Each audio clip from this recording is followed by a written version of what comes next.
যেথায় বৃন্দাবন। কত ভাব তার জীবনে, কত প্রেম।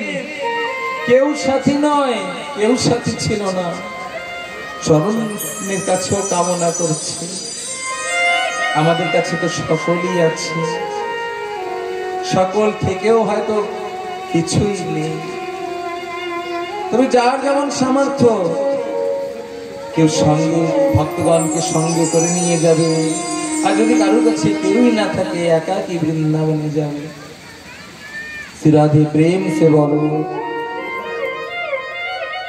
এই বৃন্দাবনে যেতে হলে মনের দরকার। যদি মনই না হয় বৃন্দাবনে যেতে, তাহলে সেই বৃন্দাবন দর্শন হয় না, ভগবান তাকে কৃপা করে না। আগে মনের ইচ্ছা করতে হয় বৃন্দাবনে যাওয়ার জন্য। কত ভক্তগণই মায়ার জগৎ ছেড়ে দিয়ে বৃন্দাবনে জীবন যাপন করছে। এক ভক্ত ছিল বিল্লামঙ্গল, হয়তো সকলেই নাম আপনারা শুনেছেন।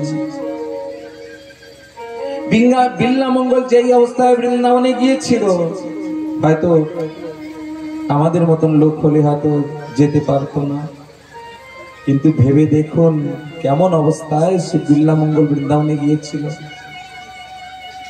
দক্ষিণ দিকে কৃষ্ণ বীণা নদীর তটে ব্রাহ্মণ কুলে বিল্লামঙ্গলের জন্ম হলো।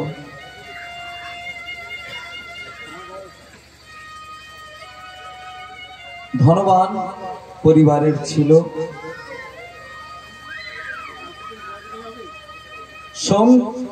ধনবান পরিবারের ছিল। মাতা পিতা গত হয়ে গেল। যখনই গত হয়ে গেছে, সমস্ত সম্পদ বিল্লামঙ্গলের হয়ে গেল, পিতার ধন পুত্রের হয়ে গেল। আর যখনই ধন পেল, ওই ধনের সঙ্গে সঙ্গে তার জীবনে দুষ্ট বন্ধুর আগমন হলো। ধনের সঙ্গে সঙ্গে, অর্থের সঙ্গে সঙ্গে অনর্থেরও আগমন হলো। বিল্লামঙ্গলের সম্পদ দেখে তার সঙ্গে তার কতগুলো দুষ্ট বন্ধু বন্ধুত্ব করে নিয়েছে। বিল্লামঙ্গল ব্রাহ্মণ ছিল, সদাচারী ছিল, তাকে পথ ভ্রষ্ট করে দিল তার বন্ধু বান্ধবী। আর বিল্লামঙ্গল সৎ পথ ছেড়ে দিয়েছে। অর্থ সুগতিও প্রদান করতে পারে, আর এই অর্থ দুর্গতিও করে দিতে পারে। অর্থ ব্যয় সাবধান হয়ে করতে হবে। আপনারা যেই অর্থ দান করছেন, যেই পারিশ্রমের অর্থ দান, এই ভাগবত অনুষ্ঠান হচ্ছে, এই ভাগবত অনুষ্ঠানে জীবের পরম মঙ্গল হয়। কিন্তু এই আপনাদেরই পারিশ্রমের অর্থ যদি অধর্মে ব্যয় হয়, তাহলে এই অর্থই বিনাশেরও কারণ হয়। অর্থ কোথায় ব্যয় করবে, বড় হিসাব করে ব্যয় করবে। অর্থই মুক্তির মূল এবং অর্থই বিনাশেরও মূল। কেমন করে ব্যয় করবে, এটা আপনাদের পরে নির্ণয় করছে। বিল্লামঙ্গল ওই অর্থের অহংকারে অজ্ঞান হলো, অর্থ কুপথে কুকাজে ব্যয় করতে লাগলো। কুপথগামী হলো, সদাচার ছেড়ে দিল। একটি গণিকার সঙ্গ করা শুরু করেছে, চিন্তামণির সঙ্গ করা শুরু করে দিয়েছে। আজ পিতার বৎসরিক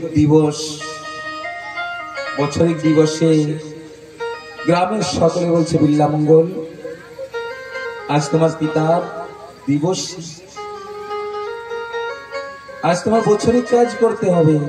বিল্লামঙ্গল গ্রামের লোকের কথা শুনে বৎসরিক কাজ করছে, কিন্তু চিন্তা করছে এই বছরিক কাজ, পিতার বছরিক কাজ কখন শেষ হবে, আর আমি চিন্তামণির কাছে যাব।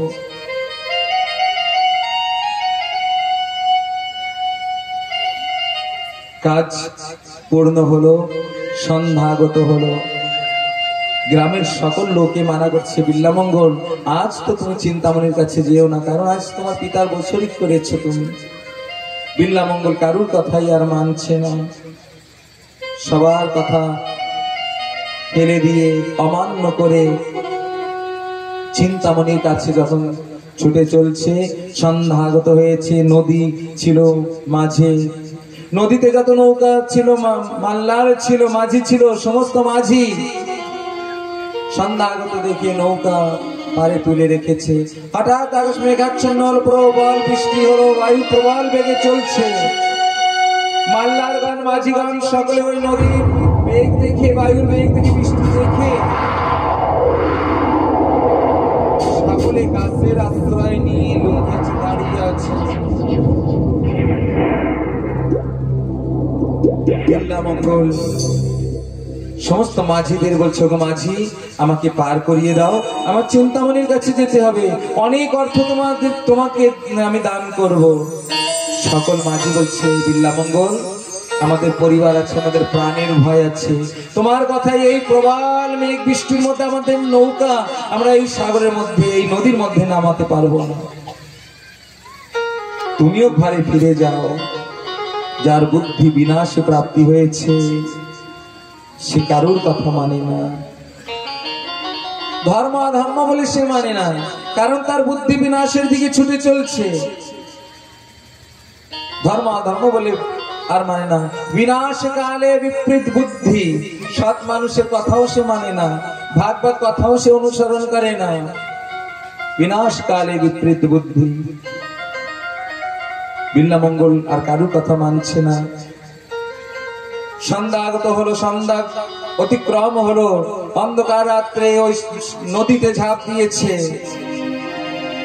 নদীতে একটি মৃতদেহ ভেসে আসছে। বিল্লামঙ্গল মনে করছে একটি কাঠ হয়তো ভেসে আসছে।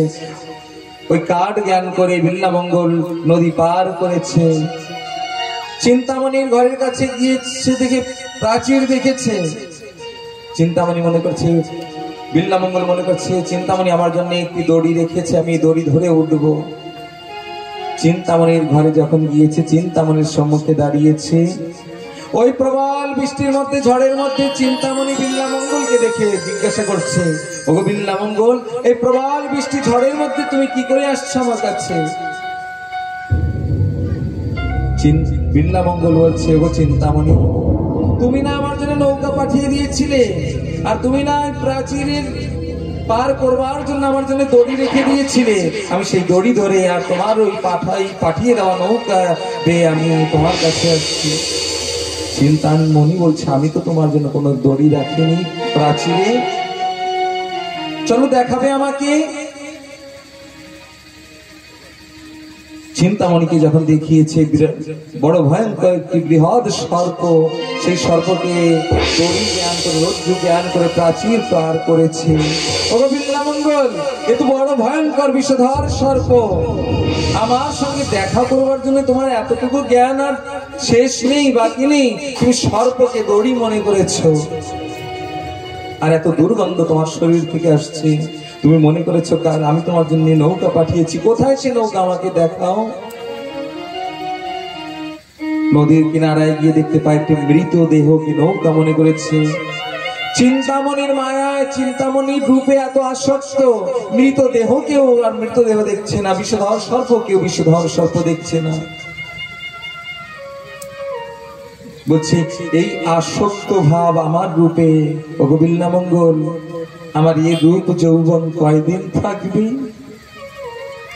যেই রূপে তুমি এত আসক্ত, এত ব্যাকুল হয়ে ঝড় বৃষ্টি মানছ না, নদী পার করে চলে আসছো, বিল্লামঙ্গল জেনে নাও, এই রূপ যৌবন বেশি সময়ের জন্য নয়। যেই ব্যাকুলতায় তুমি আমার কাছে ছুটে আসছো গো বিল্লামঙ্গল, এই ব্যাকুল হৃদয় নিয়ে তুমি যদি ভগবানের পাওয়ার কামনা করতে, তাহলে সত্য বলছি বিল্লামঙ্গল, অবশ্যই আজকে তুমি ভগবানকে পেয়ে যেতে।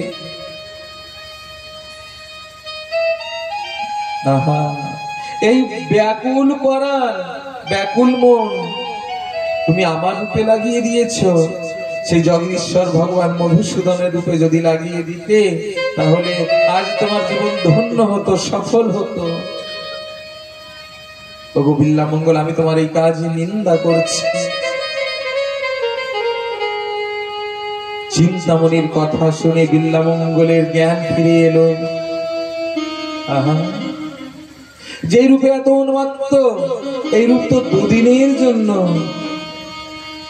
আর চিন্তামণি ঠিকই তো বলছে, এই ব্যাকুল মন নিয়ে, ব্যাকুল পরাণ নিয়ে এই রূপে আসক্ত, এই ব্যাকুল মন পরাণ যদি আমার প্রভুর জন্য একবার কাঁদতো, প্রভুর জন্য যদি মায়ার সংসার ছেড়ে দিয়ে আমি যদি প্রভুকে পাওয়ার কামনায় ছুটে যেতাম, হয়তো ভগবানকে পেয়ে যেতাম।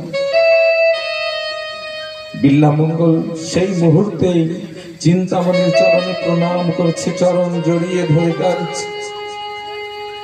ওগো চিন্তামণি, তুমি আজ আমাকে সৎ উপদেশ দান করেছো।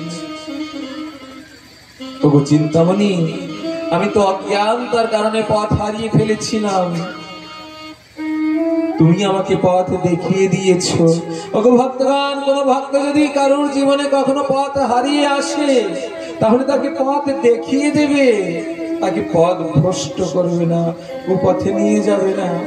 আজ চিন্তামণি কণিকা, তথাপি